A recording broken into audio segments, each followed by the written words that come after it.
11th number of series 11th number of series की बात आपसे पूछ रहा था, तो आपने बोला ए भैया एक काम करो ना, 11th number of the series will be x हम एज्यूम करके चलते हैं। ऐसा क्यों? अगर आपने 11th नंबर को एक्स एज्यूम कर लिया,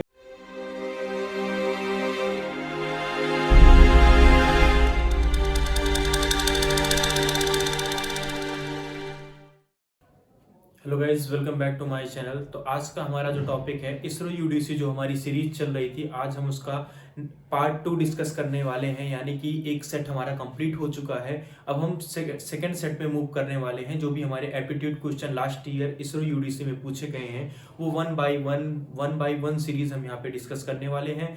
आज जो हमारा प्रैक्टिस सेट है, प्रैक्टिस सेट नंबर 2 है, उसका पार्ट नंबर 1 यहाँ पे आज आपको दिखने वाला है, जिसमें आपको यहाँ पे अप्रॉक्स 10 क्वेश्चन होंगे, जिसमें जो प्रीवियस ईयर इसरो यूडीसी में क्वेश्चन आए हुए हैं उन्हीं क्वेश्चन को हमने यहाँ पे पिक किया है और आपको सिंपलेस्ट वे में समझाने की कोशिश करेंगे कैसे इसरो यूडीसी में क्वेश्चन मोस्टली पूछे जाते हैं।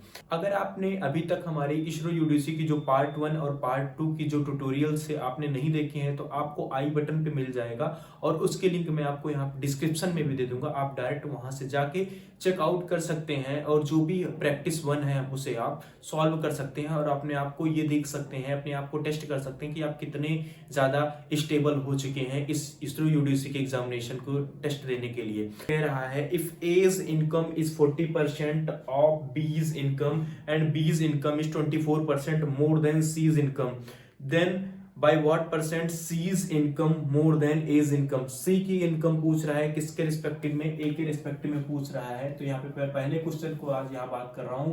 C's इनकम पूछ रहा है, C's की इनकम पूछ रहा है, C's इनकम पूछ रहा है, किसके रिस्पेक्टिव में? A की रिस्पेक्टिव में पूछ रहा है, A's की रिस्पेक्टिव में उसकी इनकम पूछ रहा है। और क्वेश्चन में क्या कहा है? कह रहा है कि A's income is 40% of B's income and B's income is 24% more than of C's income. अगर आप एक काम करो यहाँ पे, अगर आप ये इस तरीके का जब भी क्वेश्चन आए तो जिसपे कंपैरिजन आप उसमें फिर पिक करो जो उसमें सबसे ज्यादा कंपैरिजन में यूज हुआ है। कंपैरिजन में अगर आप यहाँ पे जाओ तो सबसे ज्यादा सी यूज हुआ है। कह रहा है सी से जो हमारा ये कह रहा है क्वेश्चन के अकॉर्डिंग, कह रहा है जो C income, let C income of C is 100, तो सी की अगर 100 है तो क्वेश्चन के अकॉर्डिंग जो 20 की इनकम होगी, बी की इनकम कह रहा है 24% ज्यादा है। और मैंने लास्ट टाइम आपको बताया था जब भी कोई ज्यादा की बात होती है, जब भी कोई इंक्रीमेंट की बात होती है, मैक्सिमम की बात होती है, तो 100% में उसको ऐड कर दिया जाता है, तो 124 आ जाएगा। अब क्या कह रहा है? कह रहा है ए की जो इनकम है, ए की इनकम क्या कह रहा था? कह रहा है ए की जो इनकम है 40% है, बी के 40% अगर हम निकाल लें तो यहाँ पे मैं बात करता हूं कि ठीक है, अगर मैं ए की बात करता हूं, एज इनकम की बात करता हूं, एज इनकम की बात करता हूं, तो इसी का 40% यानी कि 124 डिविजिबल बाई 40 डिविजिबल बाई 100, इसी का जो 40% आएगा वो हो जाएगा ए की इनकम। 2 2 जा 4, 2 5 जा 10, और इसको जब यहाँ पे आप सॉल्व करोगे, अब इसको सॉल्व करोगे तो यहाँ से आ जाएगा 49.6। ये किसकी इनकम आ गई? ये ए की इनकम आ गई। अब किस पे रिस्पेक्टिव में पूछ रहा था? वो रिस्पेक्टिव में पूछ रहा है कि सी की इनकम क्या होगी। एक से एक लाइन में आंसर हो जाएगा, C is income more than A income. तो सी की इनकम कितनी है भैया? सी की इनकम हमारी है 100 और ए की जो इनकम है, ए की इनकम कितनी है हमारी? 49.6 कह रहा है। किसके रिस्पेक्टिव में पूछ रहा है? ए के रिस्पेक्टिव में पूछ रहा है, तो यहाँ हो जाएगा 49.6 मल्टीप्लाई बाई 100। जैसे ही आप इसे सॉल्व करोगे आपका आंसर आपके सामने होगा और जो आंसर आएगा इसका 101.6 ये आ जाएगा। तो जो आपका ऑप्शन नंबर डी करेक्ट हो गया। तो आई थिंक आपको यहां तक कोई कंफ्यूजन नहीं होगा। क्वेश्चन बहुत ही ज्यादा सिंपल था, हमें कंपैरिजन पे ध्यान देना था, कौन किसके रिस्पेक्टिव में कंपैरिजन की बात कर रहा है, हमें ये माइंड में चीजें रखनी थी। किसके रिस्पेक्टिव में पूछ रहा है? ए के रिस्पेक्टिव में पूछ रहा है, तो डिनोमिनेटर ए, उसके बाद हमने नॉर्मल परसेंटाइल के लिए हमने यहाँ पे क्या कर दिया? 100 से मल्टीप्लाई कर दिया और यहाँ पे हमारा आंसर आ गया। मूव करते हैं अपने सेकंड क्वेश्चन की तरफ। सेकंड क्वेश्चन हमारा यहाँ पे बहुत ही इंटरेस्टिंग है, मार्केट प्राइस वैल्यू से रिलेटेड क्वेश्चन यहाँ पे आ गया है। आपकी स्क्रीन के सामने है, आपके सामने है। सेकंड क्वेश्चन कह रहा है the market price of an article is 530। Market price given है और क्या कह रहा है? After 2 successive discount it will be sold for 396.44. If the first discount is 15% and second discount is X%, then what will the value of X? Basically आपसे यहाँ ये पूछ रहा है कि कुछ फिक्स प्राइस है हमारी, तो यानी कि सेकंड क्वेश्चन की अगर हम बात करते हैं, सेकंड क्वेश्चन में मार्केट प्राइस की अगर हम बात करते हैं 550, मार्केट प्राइस गिवन है आपको 530, मार्केट प्राइस गिवन है आपको 530। अब डिस्काउंट अगर मैं बात करूं, यहाँ पे कुछ डिस्काउंट लग रहा है। फर्स्ट डिस्काउंट की बात करते हैं, फर्स्ट डिस्काउंट अप्रॉक्स इसको 15% मिला है, तो 15 डिविजिबल बाई 100, और किसका मिला है डिस्काउंट, किस पे मिलता है हमेशा, मार्केट प्राइस पे इसको डिस्काउंट मिला है, तो मार्केट प्राइस इसका आ गया 530, और यहाँ से 0 कैंसिल आउट हो गया, 10 यहाँ पे 53, तो यहाँ से जो हुआ 450.5 आ गया, 450.5 आ गया। अब ये कौन सा डिस्काउंट है, फर्स्ट डिस्काउंट है। अगर मैं सेकंड डिस्काउंट में उसमें ऑलरेडी बात कर रहा था, सेकंड डिस्काउंट उसका कितना है, सेकंड डिस्काउंट उसका X% उसने एज्यूम किया है, और उसमें एक चीज और बहुत इंटरेस्टिंग कह रहा था, लेकिन उसने सोल्ड कितने में किया है, उसने सोल्ड किया 396 में, उसने सोल्ड किया 396 में, और फर्स्ट डिस्काउंट आने के बाद हमारा इतना हुआ, और सोल्ड उसने किया है इससे भी कम, यानी कि दूसरा डिस्काउंट अभी भी एप्लीकेबल यहाँ पे होना चाहिए X%। बताऊं, अगर दूसरा डिस्काउंट है उसका X% जो डिस्काउंट लगा है, किसका डिस्काउंट लगा होगा, इसी अमाउंट का डिस्काउंट लगा होगा।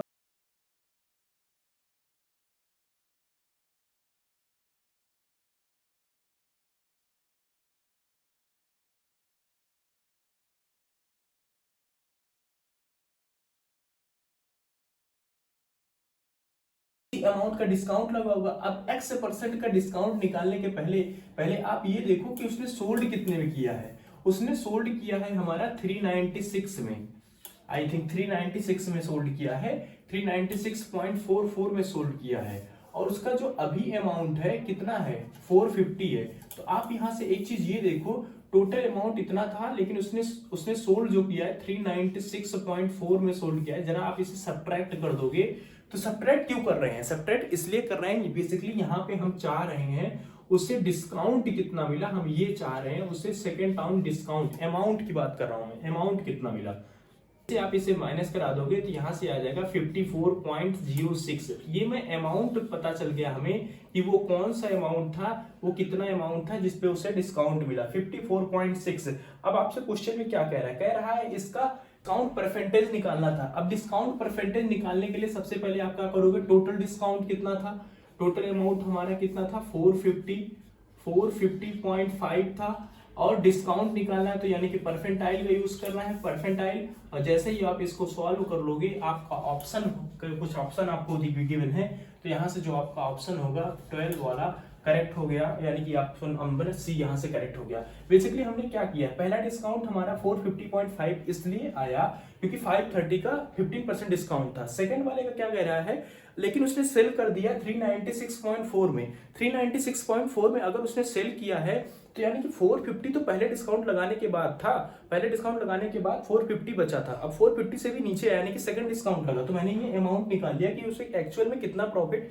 एक्चुअल में कितना पैसे उसके कम हुए, तो यहाँ से 54.06 पैसे उसके कम हुए, लेकिन ओवरऑल कितना था हमारा, ओवरऑल हमारा था 450.5। इसी का हमें परसेंट निकालना था, डिस्काउंट परसेंट निकालना था, इसलिए हमने यहाँ पे 100 से मल्टीप्लाई करा दिया, और जो हमारा आंसर हो गया 12 हो गया।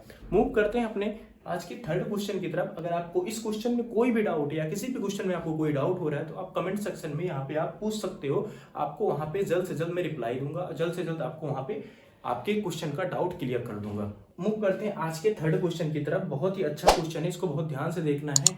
लास्ट जो हमने प्रैक्टिस सेट सॉल्व कराया था उसमें भी एक क्वेश्चन इसका आया था, और आपको बहुत ध्यान से इसको देखना है। हमने कह रहा है pipe A B and C together can fill a cistern in 12 hours. All three pipes are opened together for 4 hours and then C is closed.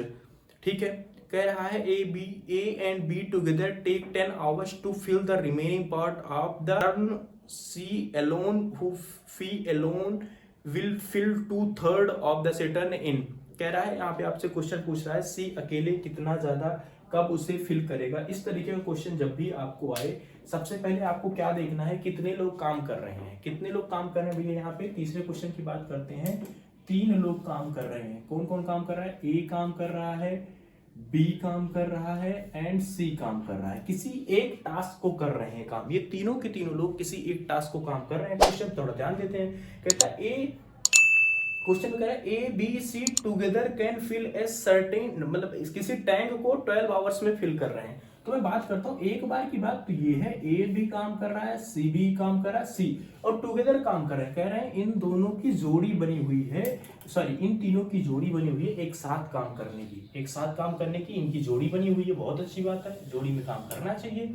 अब क्या कह रहा है? कह रहा है कुछ दिन तो साथ काम किए, लेकिन कुछ दिन के बाद क्या हुआ, कुछ दिन के बाद ये हुआ ए और बी ही बचे, सी छोड़ के भाग गया। तो ए और बी ही बचे, तो मैंने कहा ठीक है भैया ए और बी बचे, ए और बी ने कुछ दिन तक काम किया। अब क्वेश्चन के अकॉर्डिंग आपको यहाँ पे एक इक्वेशन बनानी है। देखिए जरा क्वेश्चन को ध्यान से पढ़िए। कह रहा है 12 आवर काम करते हैं, अगर हम फिल करते हैं तो उसे 12 आवर लगते हैं, लेकिन ये तीनों लोग मिलके कितना घंटे काम किए? केवल 4 घंटे काम किए। तो मैं कह रहा हूँ भैया 4 घंटे काम किए, टोटल कितना था? 8 था, टोटल हमारा 12 था। 12 में से 8 आवर केवल ये 12 में से 8 यूनिट इन्होंने साथ काम किया, और यहाँ पे 10 आवर्स दोनों साथ काम करते हैं। तो मैंने यहाँ पे 10 कर दिया। कौन साथ काम करता है? ये 10 में क्वेश्चन में कहा है 10 hours to fill the remaining part of the tank. अगर मैं बात करूं 10 आवर लगता है रिमेनिंग पार्ट को फिल करने में। अगर ये 8 करते हैं तो ये 10 करेंगे। ये एक इक्वेशन आपको यहाँ पे बनानी है, बहुत ध्यान से आपको समझना है। 12 आवर की बात कर रहा था, 4 आवर कह रहा था, एक साथ काम किए तो 8 multiply by A plus B plus C तीनों का काम, और ये इक्वल्स टू होगा कब? जब ये 10 आवर्स करेंगे ये दोनों।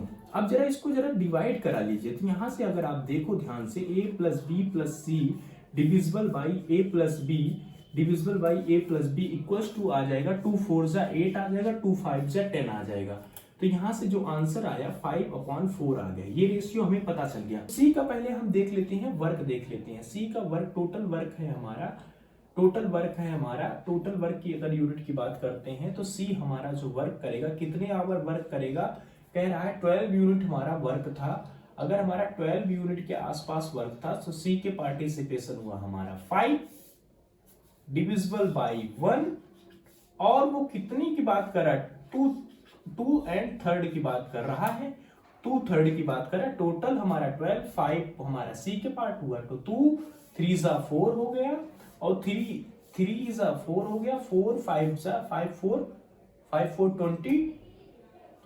20 to 40। तो यहां से जो आंसर हुआ 40 आवर्स यहाँ पे करेक्ट हो गया। 40 आवर्स यहाँ पे आपका करेक्ट हो गया, और जो ऑप्शन नंबर है आपका, ऑप्शन नंबर सी यहाँ पे करेक्ट हो गया।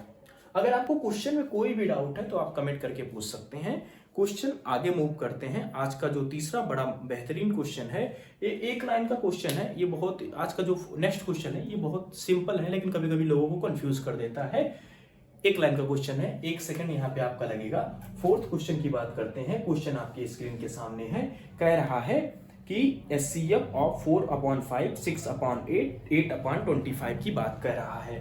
कह रहा है ये HCF LCM तो हमने कई बार निकाला है, लेकिन कह रहा है जब LCF हमें निकालना हो, हाईएस्ट कॉमन फैक्टर हमें निकालना हो, कब निकालना हो? जब वो रेशियो के फॉर्म में गिवन हो। तो हम क्या करेंगे? रेशियो कौन कौन सा है फटाफट लिख लेते हैं। रेशियो कह रहा है 4/5 है, अगला रेशियो हमारा 6/8 है, अगला रेशियो हमारा 6/8 है, और लास्ट वाला रेशियो हमारा 8/25 है। क्वेश्चन आपके सामने दिख रहा होगा आपको।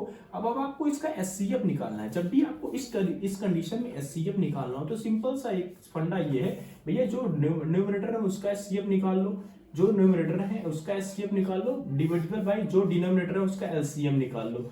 जरा न्यूमरेटर का जो HCF निकालोगे आपका 2 आएगा, और डिविजिबल बाय इसका निकालोगे 5 8 25 5 का जब हम LCM निकालेंगे तो यहाँ पे आ जाएगा हमारा 200। तो क्या 2/200 का कोई ऑप्शन है? नहीं है। तो यानी कि 1/100 का ऑप्शन यहाँ पे करेक्ट हो गया, और ये भी ऑप्शन नंबर बी आपका करेक्ट है। आई थिंक ये भी क्वेश्चन बहुत ज्यादा सिंपल था। ये क्वेश्चन जब भी एग्जाम में आता है ना, तो आपको विद इन 2 to 3 सेकंड में आपको ये सॉल्व कर देना। आपके पास इतना ज्यादा इनफ टाइम नहीं होता कि आप क्वेश्चन को सोचो, क्वेश्चन में फार्मूला लगाओ, क्वेश्चन में इतना सब कुछ डेप्थ में जाओ। नहीं, आप क्वेश्चन देखो, क्वेश्चन आपने तुरंत देखा, तुरंत उसका सोल्यूशन आपको देना है। अगले क्वेश्चन की तरफ मूव करते हैं। अगर देखते हैं कि हाँ, आज जो हमने यहाँ पे आपको क्वेश्चन बताया है ये सारे के सारे डिफिकल्ट लेवल के कैटेगरी में आते हैं, यानी कि इसरो यूडीसी में ये सारे के सारे जो क्वेश्चन हैं डिफिकल्ट लेवल में पूछे गए हैं और ये सभी मार्क्स गेन करवाते हैं। ये सिंपल सिंपल सा क्वेश्चन। अगले क्वेश्चन की बात करते हैं। कह रहा है the ratio of copper two zinc in alloy A and B is 3:4 and 5:5 respectively. A and B are taken into the ratio of 2:3 and melt to from a new alloy. C बनाया गया है। What is the ratio of copper to zinc in C? सबसे पहली बात ये करते हैं, copper और जिंक की बात कर रहा है, कॉपर एंड जिंक की बात कर रहा है। इसको बहुत ही सिंपल सा क्वेश्चन देखना है हमें। फिफ्थ क्वेश्चन की बात करते हैं, रेशियो की कुछ बात कर रहा है। तो रेशियो किस किस की बात कर रहा है? रेशियो की बात कर रहा है कॉपर और जिंक की। तो कॉपर को हमने सी कर दिया और Zn को हमने जिंक कर दिया। तो सिंपल सिंपल लाते थे, Cu एंड Zn की बात कर रहा है, कॉपर और जिंक की बात कर रहा है। क्या क्या कह रहा है? कह रहा है 3:4 है, 3 है और इसका रेशियो 4 है। ये मान लो एक अलॉय है, ए और बी में रेशियो बोल रहा है। किसमें बोल रहा है? ए और बी में। तो ए का जब इसने कोई एलॉय ए है, जब उसमें रेशियो निकाला तो 3:4 का रेशियो था, और जब एलॉय बी था इसका तो उसका रेशियो 5:9 था। तो 5:9 हो गया। अब क्वेश्चन पे अभी आप छोड़ दो आगे, आपको अभी क्वेश्चन पे ध्यान नहीं देना। जब भी आपको कोई एलॉय और कोई मिक्सर का रिलेटेड क्वेश्चन आता है, तो लास्ट टाइम भी हमने डिस्कस किया था। लास्ट टाइम क्या डिस्कस किया था? आखिर दोनों पार्ट में आप अगर दोनों को ऐड करो तो 7 आएगा, यहाँ पे दोनों का मिक्सचर यहाँ पे 7 आएगा। अगर इसकी बात करें 5 9 14 आएगा, 14 आएगा। अब आपको सबसे पहला काम क्या होता था? ये जो रेशियो है इसको हमेशा सेम करना होता था। सेम कैसे करना होता था? अगर आप यहाँ से 2 पे मल्टीप्लाई करवा दो और यहाँ पे आप 1 से मल्टीप्लाई करा दो तो क्या कोई फर्क पड़ेगा? ये 7 2 14 हो जाएगा, 14 1 2/3 ये मेल्ट किए गए हैं। कितने मेल्ट किए गए? 2/3 रेशियो में मेल्ट किए गए हैं। तो मैं कहता हूं ये 2:3 के रेशियो में ये मेल्ट किए गए हैं। जब भी मेल्ट किया जाता है वो पूरे के पूरे जो ए एलॉय है उसके पूरे मिक्सचर को मेल्ट किया जाएगा, बी एलॉय है उसके पूरे मिक्सचर को मेल्ट किया जाएगा।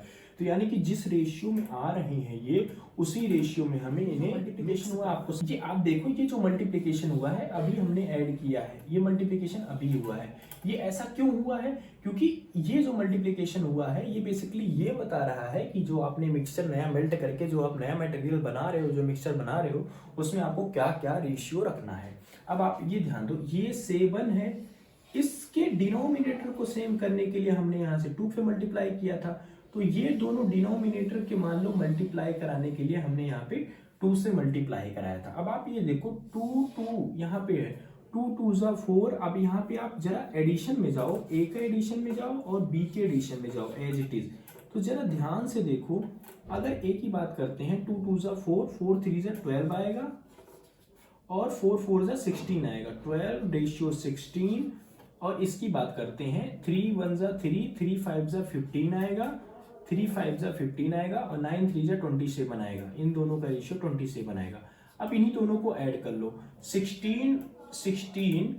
अब इन्हीं दोनों को ऐड करते हैं, 16 12 आ जाएगा, 6 2 8 और 1 1 2 28, 1 1 2 28। तो ये 12 ऐसे रेशियो में नहीं ऐड होगा, ए और बी के रेशियो में ऐड होगा। ये पूरा ऐसे दिखाना है हमें कि किस रेशियो में आएगा। 12 5 आ जाएगा यहाँ पे, इन दोनों का एडिशन आ जाएगा 5 2 7 और आ जाएगा 27। रेशियो 7 7 13 और 13 2 8 4 43। क्या कोई ऑप्शन यहाँ पे दिख रहा है?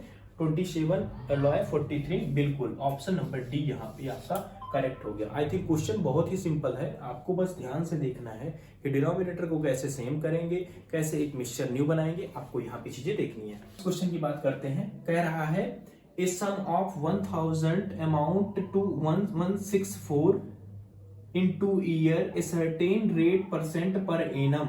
तो दो अमाउंट दिए गए हैं, 1000 है, 10,000 है, आई थिंक 10,000 है, बिल्कुल 10,000 है, और क्या क्या क्या है? 1164 है, 11664 है, 11664 है। दो अमाउंट गिवन है। कह रहा है 2 ईयर में ये क्या किए गए हैं? 2 year at a certain rate % per annum कह रहा है what when the interest is compounded yearly what will the simple interest on the same for the 5:2:5 5:5। तो इसको तुरंत यहीं के सिंप्लीफाई कर देते हैं। 5 5 जा 15 15 5 5 जा 25 25 प्लस 2 27/5 27/5। बात कुछ कह रहा है, कह रहा है रेशियो की बात करते हैं। तो जरा इन दोनों का, अगर मैं इन दोनों का स्क्वायर रूट निकाल लूं, इन दोनों का स्क्वायर रूट निकाल लूं, जरा इनका सबसे पहले आपको काम क्या करना है, इन दोनों के स्क्वायर रूट का रेशियो निकालना है। जैसे आप इन दोनों के स्क्वायर रूट का रेशियो निकालोगे तो पहला आएगा हमारा 100:108 आ जाएगा, ये रेशियो आ गया। और आपसे रेट की बात कर रहा है। अगर मैं रेट की बात करूं तो यहां से अगर मैं एक चीज ये कहूं, इसका जो रेट होगा, रेट इक्वल टू ये आया है, तो यहां से 8 डिविजिबल बाई 100 हो जाएगा, क्योंकि इन दोनों का सब्ट्रैक्शन डिविजिबल बाई 100 हो जाएगा। तो यहां से ये कैंसिल आउट हो जाएगा, तो इक्वल्स टू आ जाएगा हमारा 8। सिंपल इंटरेस्ट की बात कर रहा है, तो सिंपल इंटरेस्ट इक्वल्स टू होता है PRT डिविजिबल बाई 100। तो प्रिंसिपल यहां से आप देख सकते हो, प्रिंसिपल अमाउंट हमारा कितना है, 10,000 है, 10,000 है। रेट हमारा कितना है, रेट हमारा 8 है, इनटू मल्टीप्लाई बाई हमारा जो ये टी कितना गिवन है 27/5 है, और होगा इंटू 27/5 इंटू 1/100 तो रहेगा ही रहेगा। जैसे ही आप इसको सॉल्व करोगे तो आपका जो आंसर आ जाएगा 4320, आपका वन लाइन आंसर हो गया। 4320 आपका आंसर हो गया। आई थिंक इस तरीके क्वेश्चन में किसी को भी कोई तरीका डाउट नहीं होगा, हमने यहाँ पे जो निकाला। मूव करते हैं अब आज के एक और इंटरेस्टिंग से क्वेश्चन की तरफ, जो आज का 7वां क्वेश्चन है और बहुत ही ज्यादा सिंपल होने वाला है, आपको बिल्कुल भी उस पर टेंशन नहीं लेनी है। क्वेश्चन क्या है, कह रहा है 2 number are in the ratio of 3 and 4। क्या रहा है, 2 नंबर है, रेशियो क्या है, 3 का है और 4 का है। मैंने कहा 3 है और 4 है, ठीक है भैया। तो मैं एक काम करता हूँ, 3x कर देता हूँ और 4x कर देता हूँ। मुझे आगे की, आपने बचपन में ऐसा किया होगा, 3x/4x कर दिया। क्या रहा है, on increasing each them by 30। अब मैं इनको 30 से इंक्रीज कर देता हूँ, इसको भी 30 से इंक्रीज कर दिया, इसको भी 30 से इंक्रीज कर दिया, और जो रेशियो आ रहा है, रेशियो बिकम्स 9:10, 9:10 आ गया। इसी को सॉल्व कर लो, आपका आंसर आ गया, x की वैल्यू आ गई। तो यहां से हो गया 30x प्लस हो गया हमारा 300 इक्वल्स टू आ जाएगा हमारा 36x प्लस हो जाएगा 270। तो 36 30 आ जाएगा, यहां से आ जाएगा हमारा, यहां से अगर हम आगे की बात करते हैं तो यहाँ पे बचा हमारा 6x और प्लस 6x इक्वल्स टू आ जाएगा 270 30 आ जाएगा, x इक्वल्स टू आ जाएगा हमारा 5। तो क्वेश्चन हमसे क्या पूछा था, अब क्वेश्चन की बात करते हैं। क्वेश्चन निकालने के बाद x हमारा 5 आ गया, तो कह रहा है the number will be, number आपसे पूछ रहा है, नंबर कितना है, 3x और 4x था। आप यहाँ पे कर दो, 3x की वैल्यू कितनी आ जाएगी, 3x की वैल्यू आ जाएगी 15 और 4x की वैल्यू कितनी आ जाएगी, 4x की वैल्यू आ जाएगी 5 4 जा 20। तो नंबर हमारा 15 और 20 है। ये बहुत ही सिंपल क्वेश्चन है, 6-7 के बच्चे को दे दोगे आप तो वो सॉल्व कर देगा। आई थिंक इसमें किसी को डाउट नहीं होगा। क्वेश्चन नंबर 8 की बात करते हैं। और अगर आप कोई क्वेश्चन अपने मन से करना चाहते हैं, तो जैसे कोई भी क्वेश्चन आपको करना है या आपको लग रहा है कि आप इसे एबल हो, आप इसे सॉल्व कर सकते हो, तो आप इस वीडियो को तुरंत पॉज कर सकते हैं और उस क्वेश्चन को आप सॉल्व कर सकते हैं। क्वेश्चन नंबर 8 की बात करते हैं। आज का जो क्वेश्चन नंबर 8 है बहुत ही इंटरेस्टिंग है। कह रहा है the ratio of A square of A number two the reciprocal, reciprocal मतलब होता है just reverse, reciprocal of its cube is 243 divisible by 253 upon 16,807, what will be the ratio of this। कह रहा है स्क्वायर और क्या कह रहा है, रेसिप्रोकल ऑफ क्यूब। तो मानना जो, अगर हम जूम करते हैं, हमारा नंबर x है, तो x का स्क्वायर और क्या 1 रेसिप्रोकल में किसका, x का क्यूब का रेशियो गिवन है। क्या रेशियो गिवन है, कह रहा है 243 डिविजिबल बाई 16807। अब आपको इसको सॉल्व करना है, एक लाइन का सॉल्यूशन है। जब भी ये जाता है तो ये ऊपर चला जाता है, ये ऊपर कहाँ चला जाता है, x मल्टीप्लाई 2 है, x मल्टीप्लाई 3 आ जाएगा, इक्वल टू आ जाएगा 243 डिविजिबल बाई हमारा आ जाएगा 16807 आ जाएगा। आगे बढ़ते हैं तो x की पावर 5 आ जाएगा, तो x की पावर 5 इक्वल टू आ जाएगा हमारा 243 डिविजिबल बाई 16807। अब इस केस में या तो आप इसका 5 जो भी इसका यहाँ पे निकालना पड़ेगा, 5:3 रेशियो में बात कर रहा है तो आपको वो निकालना पड़ेगा, या एक तरीका आप ये यूज कर सकते हो जो मैं आखिर आपको प्रेफर करूंगा एग्जाम में यूज करने के लिए। बेस लेटर वाला पार्ट है उसको आप 5 टाइम मल्टीप्लाई करा सकते हो। तो यहाँ से आप जब सॉल्व करोगे इसको तो आपको यहाँ पे जो आंसर मिल जाएगा 3/7 मिल जाएगा।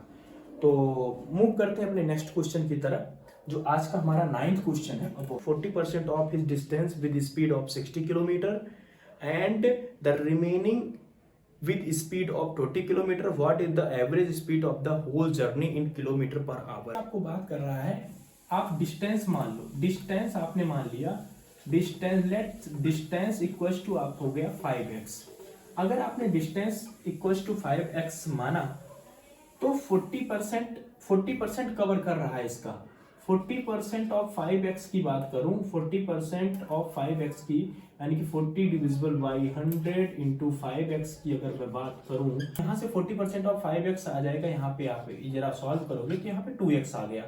अब क्या कह रहा है, आगे क्या कह रहा है, कह रहा है रिमेनिंग जो डिस्टेंस है, यानी कि रिमेनिंग डिस्टेंस कितनी है 40%, तो उसने 2x ये जो आया हमारा टोटल हमने माना था 5x माना था, 2x हमारा 40% से, जो रिमेनिंग 3x डिस्टेंस है, इस 3x डिस्टेंस में उसने खेला क्या है, कह रहा है जो रिमेनिंग डिस्टेंस है 3x, क्या हमें फाइंड आउट क्या करना है, कह रहा है फाइंड आउट हमें ये करना है what is the average speed of the whole journey. Average speed की बात पूछ रहा है, एवरेज स्पीड की बात पूछ रहा है। तो एवरेज स्पीड इक्वल टू होता है, स्पीड इक्वल टू होता है डिस्टेंस अपॉन टाइम। तो यहां से होता है total distance upon time. Time दो बार हुआ है, t1 और t2 कह सकते हो आप इसको। तो टोटल डिस्टेंस तो हमारा है 5x है, और t1 के डिस्टेंस में अगर मैं t1 की बात करता हूं, t1 कितनी, एक बार वो 40 की स्पीड से चला है, एक बार वो 60 की स्पीड से चला है। तो जब वो 2x की स्पीड से था तो वो 60 से चला, तो 2x अपॉन 60 हो जाएगा। और जब वो 40 की स्पीड से था तो 3x की स्पीड से चला है, यानी कि जो 2x वाली डिस्टेंस है उसको 60 पर किलोमीटर पर आवर से किया है, और जो 3x वाली डिस्टेंस है उसको उसने 40 किलोमीटर पर आवर की डिस्टेंस से कवर किया है। और जैसे आप इसको सॉल्व करोगे तो आपका यहाँ से जो आप इसे सॉल्व करोगे तो यहाँ से आपको आ जाएगा 600 डिविजिबल बाई 13। और क्या कोई ऑप्शन आपको गिवन है, बिल्कुल ऑप्शन नंबर बी आपका यहाँ से करेक्ट हो गया। अरे जो बहुत ही ज्यादा सिंपल है, बहुत ही ज्यादा इजी है, लेकिन लोग अक्सर गलती करके चले आते हैं। कह रहा है the average of a series is 21 number is equals to 43। कह रहा है 21 नंबर हमारे लगे हुए हैं, उनका अगर मैं एवरेज निकालता हूं तो एवरेज हमारा कितना आता है, एवरेज हमारा आता है 43 आता है, ठीक है। और कह रहा है the average of the first 11 of them, जो भी हमारे 21 नंबर जो थे उनमें से अगर मैं 11 नंबर के एवरेज निकालता हूं तो 11 नंबर का जो एवरेज है वो 33 है। तो पहले मैं जो गिवन है उसको लिख लेता हूं, क्या क्या गिवन है। कह रहा है 21 नंबर का एवरेज कितना है 43 है, तो यहां से मैं लिख रहा हूं 21 नंबर ऑफ, तो यहां से मैं ऐसे लिख देता हूं average of AVG of 21 number is equal to 43। I think किसी को कोई डाउट नहीं होगा, एवरेज ऑफ 21 नंबर्स इज 43। आगे क्या कह रहा है, कह रहा है first 11 average of first 11 number equals to कितना कह रहा है, फर्स्ट 11 नंबर का कितना कह रहा है 33 कह रहा है, कोई बात नहीं, एवरेज ही कह रहा है ना। And the average of first 11 number is 33, the average of last 11 number is 53। तो मैं फिर बात कर रहा हूं, average of last 11 number is कितना कह रहा है 53 कह रहा है, 53 कह रहा है। तो आपसे पूछ क्या रहा है, नंबर ऑफ द सीरीज, आपसे पूछ रहा है 11th number of the series क्या है। तो आपने बोला 11th नंबर, आपने यहां पे मान लिया 11th number of series 11th number of series की बात आपसे पूछ रहा था, तो आपने बोला ए भैया एक काम करो ना, 11th number of the series will be x, हम एज्यूम करके चलते हैं। ऐसा क्यों? अगर आपने 11th नंबर को x एज्यूम कर लिया और आपको पहले से ही पता है 21 नंबर है और 21 नंबर का कितना एवरेज आया है, 43 आया है, तो जरा नंबर निकाल लेते हैं। यानी कि 21 नंबर है, उनका एवरेज कितना है, 43 है। और ये कब इक्वल होगा, किस किस चीज के इक्वल होगा? ये इक्वल होगा 33 नंबर है 11 के, 33 नंबर है कितने लोगों के, 11 के, फर्स्ट 11 के। और प्लस की बात करते हैं, प्लस अगर इसमें ऐड कर दे लास्ट 11 इंटू 53, लास्ट 11 इंटू 53। लेकिन जो हमारा नंबर है उसको इसमें से सब्ट्रैक्ट करना पड़ेगा, जो हमारा नंबर हमने, हमारा टोटल नंबर हमारा 23 था, उनका एवरेज हमारा 43 है। तो फर्स्ट 11 हमारा 33 है, फर्स्ट 11 है। सेकंड लास्ट 11 हमारा 11 है और उसका एवरेज 53 है, बट जो नंबर है उसको हम यहाँ पे माइनस कर देंगे। तो यहाँ से जब x को आप सॉल्व करोगे तो x की जो यहाँ पे वैल्यू आएगी, तो x को जैसे आप यहाँ पे इसको थोड़ा सा सिंप्लीफाई करोगे तो x की वैल्यू आ जाएगी 43। तो आई थिंक आज के जो क्वेश्चन थे बहुत ही ज़्यादा इंटरेस्टिंग थे, जैसे हमने देखा। और ये जो क्वेश्चन यहाँ पे मैं आपको पार्ट 1 पार्ट 2 जो भी आपको डिटेल में यहाँ पे बताता हूँ, कोशिश करता हूँ कि आपको अच्छे से इजी वे में समझा सकूँ। वो सारे के सारे question SSC, RRB, SSC CGL, NTPC, CDS, AFCAT, जो नॉर्मल लेवल के, जो आप कह सकते हो जो गवर्नमेंट एग्जामिनेशन के प्रिपरेशन में जो मोस्टली क्वेश्चन एप्टीट्यूड के पूछे जाते हैं, वो इसी टाइप के क्वेश्चन पूछे जाते हैं। अगर आपने मान लो बाई चांस इसरो यूडीसी का एग्जामिनेशन आपने नहीं फिल किया है, तो आपको ये अगर क्वेश्चन आप प्रैक्टिस कर रहे हो, तो ये आपके जो भी आप एनटीपीसी के लिए भर रहे हो, या आप एसएससी सीजीएल के लिए भर रहे हो, या आप कैट के लिए भर रहे हो, सीडीएस के लिए भर रहे हो, आप किसी भी लाइन में जाना चाहते हो, आरआरबी के लिए भर रहे हो, तो ये जो क्वेश्चन है ये कुछ ऐसे ही पूछे जाते हैं। इनका जो फॉर्मेट होता है, हर क्वेश्चन थोड़े क्वेश्चन बस चेंज हो जाते हैं, उसमें जो हमारे चैप्टर्स लिए जाते हैं वो चेंज कर देते हैं, but most of the question इसी तरीके से पूछे जाते हैं। स्पीड में होता है, वर्क टाइम रिलेटेड मैनेजमेंट से होता है, और अभी हमारे जो प्रोबेबिलिटीज हो जाते हैं, तो इस तरीके के क्वेश्चन आपको प्रत्येक एग्जाम में देखने को मिलते हैं। ऐसे ही जो इसकी सीरीज है, इसके पार्ट 2 जल्द से जल्द आपको इस चैनल पे देखने के लिए मिलेगा। अगर आप हमारे चैनल पे नए हो तो हमारे चैनल को लाइक शेयर सब्सक्राइब कीजिए। मिलते हैं ऐसी एक और धमाकेदार वीडियो के साथ, तब तक के लिए बाय, थैंक यू।